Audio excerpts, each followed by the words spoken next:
La foi qui me fait vivre.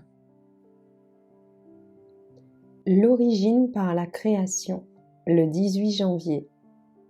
La parole de Dieu et la création. Par la foi, nous comprenons que les mondes ont été formés par la parole de Dieu, de sorte que les choses que l'on voit n'ont pas été faites de celles qui paraissent.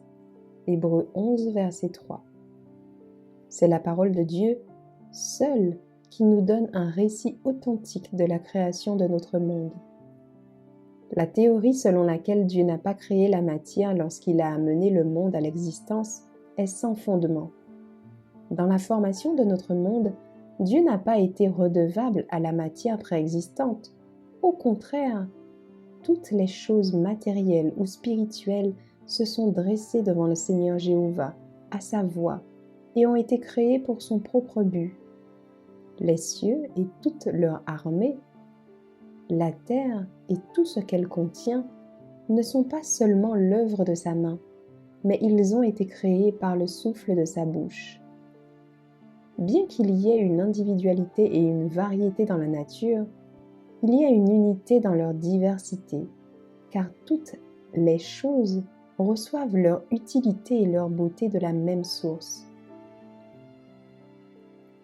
Le grand maître, artiste, écrit son nom sur toutes les œuvres qu'il a créées, depuis le plus haut cèdre du Liban jusqu'à l'hysope sur le mur.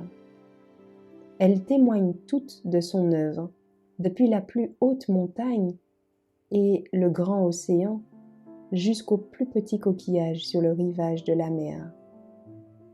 Il a fait la nuit, rassemblant les étoiles brillantes dans le firmament. Il les appelle toutes par leur nom.